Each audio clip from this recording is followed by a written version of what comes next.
ओम नमः शिवाय। शिव महापुराण रुद्र संहिता पार्वती खंड अध्याय 21। पार्वतीनो नारदने आदेश। ब्रह्माए કહ્યું, હે નારદજી, શ્રી પાર્વતી જ્યારે કામદેવના ભસ્મ થવાના પરિણામે પોતાના ઘેર પહોંચ્યા ત્યારે ભગવાન શંકરનો વિરહ તેને વ્યાકુળ કરવા લાગ્યો। પાર્વતી ખાતા પીતા, ઉઠતા બેસતા, સૂતા સૂતા ભગવાન શંકરના વિરહ અગ્નિમાં બળતા હતા। બ્રહ્મા આગળ કહેવા લાગ્યા કે હે નારદ, જ્યારે તમે તે જ સમયે લોકોમાં ફરતા ફરતા ત્યાં પહોંચ્યા, હિમાલયે તમને આવેલા જોઈને સત્કારપૂર્વક આસન આપ્યું। ત્યારબાદ પાર્વતીના શિવાર્ચનથી માંડીને કામદેવના ભસ્મ થતા સુધીનું સર્વ વૃત્તાંત તમને કહી સંભળાવ્યું।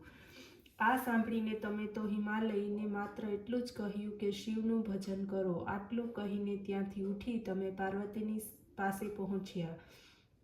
તેમને એકલા જાણીને તમે કહ્યું, હે પાર્વતીજી, તપ વિના જ ભગવાન શંકરની સેવા મળતા તમને અભિમાન આવી ગયું હતું। તમારા આ અભિમાનને તોડવાને માટે જ સદાશિવ આ પ્રમાણે કર્યું। હવે તમે તેમની પ્રાપ્તિને માટે દીર્ઘ તપસ્યા કરો, જેનાથી પ્રસન્ન શિવ તમારો સ્વીકાર કરશે। આટલું સાંભળતાની સાથે પાર્વતી બોલ્યા, હે મુનિરાજ, આપ પરોપકાર પરાયણ છો, કૃપા કરીને શિવની આરાધનાને માટે મને મંત્ર પ્રદાન કરો, કારણ કે ગુરુની દીક્ષા વગર કોઈ કાર્ય સિદ્ધ થતું નથી। ત્યારે હે નારદજી, તમે તેને શિવ પંચાક્ષર મંત્ર ઓમ નમઃ શિવાયનો ઉપદેશ કર્યો। આ મંત્ર સર્વ મંત્રોમાં શ્રેષ્ઠ છે, સર્વ કામનાને પૂર્ણ કરનારો છે। આનો વિધિપૂર્વક જપ કરવાથી સાક્ષાત શિવના દર્શન થશે।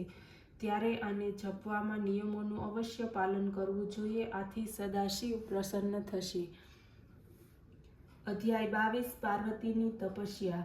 બ્રહ્માએ કહ્યું કે હે નારદ, ભગવાન શિવના તપસ્યાથી પ્રસન્ન થાય છે। આમ વિચારીને પાર્વતીએ પોતાના માતા પિતાને કહ્યું, પિતાજી, હું જપ કરીશ, તપ વડે શરીર, સ્વરૂપ, જન્મ અને વંશ વગેરે સફળ થશે, તેના સિવાય બીજો કોઈ ઉપાય નથી।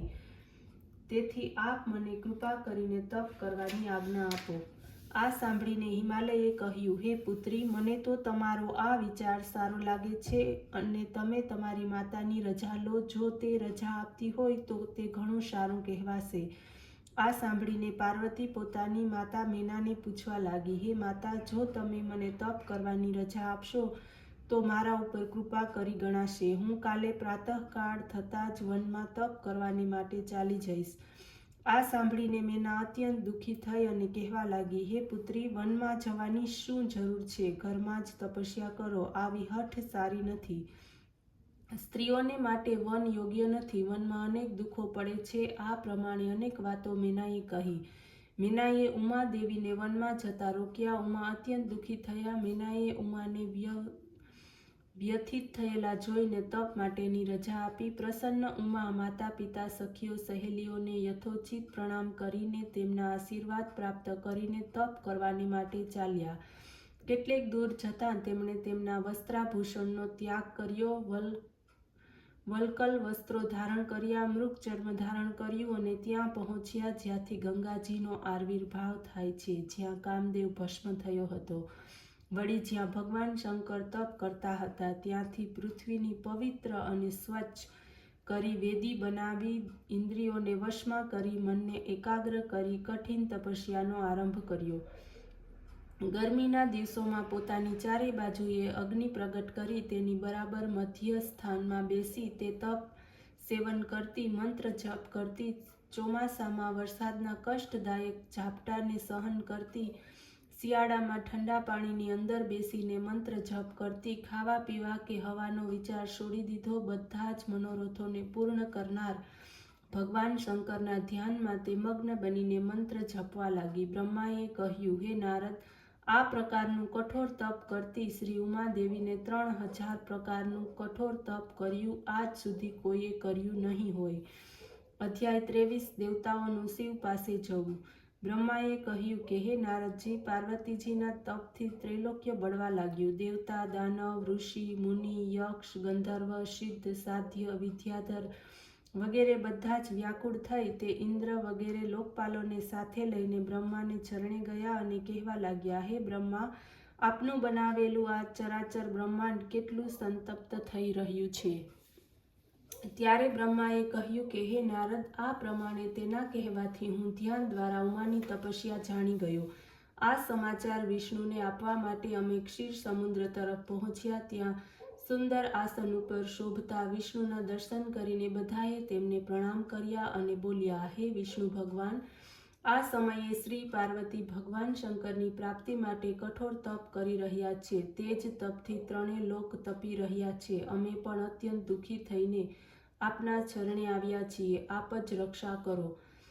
વિષ્ણુ બોલ્યા, હે દેવતાઓ, આપ લોકોનું કષ્ટ મેં જાણી લીધું છે. હવે આપણે બધાએ મળીને ભગવાન શંકરના શરણે જવું જોઈએ. ત્યાં જઈને તેમને પ્રાર્થના કરીને કે જગતજનની પાર્વતીના તપ દ્વારા પ્રસન્ન થઈને ઈચ્છિત વરદાન આપો અને એમની સાથે વિવાહ કરીને અમારા લોકોના કષ્ટનું નિવારણ કરો.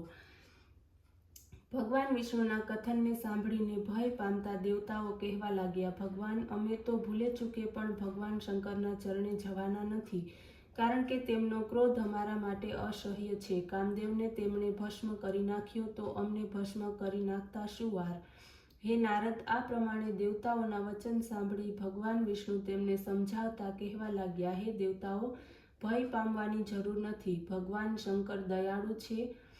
તે તમને નહીં બાળી મૂકે. તે તમારા તેમજ અમારા સ્વામી છે. તેથી જલ્દીમાં જલ્દી તેમના ચરણે જાઓ. તેઓ તમારી જરૂર રક્ષા કરશે. બ્રહ્મા બોલ્યા. વિષ્ણુના વચનો સાંભળીને બધા જ દેવતાઓ ભગવાન શંકરના દર્શન કરવાને નિમિત્તે ત્યાં પહોંચ્યા. તેથી પ્રથમ તપમાં મગ્ન પાર્વતીજીના દર્શન કરી તેમની પ્રશંસા કરી પછી ભગવાન શંકરના નિવાસ સ્થાને પહોંચ્યા. દૂરથી જ ભગવાન શંકરના દર્શન થતાં જ ભયભીત દેવતાઓએ સર્વપ્રથમ નારદજીને શંકરની પાસે મોકલ્યા. નારદજી તો નિર્ભય થઈને શિવજીની પાસે ચાલ્યા. ત્યાં તેમને પરમ આનંદપૂર્વક બેઠેલા જોઈને દેવતાઓને બોલાવવા માટે તે પાછા આવ્યા. પછી બધા દેવતાઓને સાથે લઈને ભગવાન શંકરની પાસે પહોંચ્યા.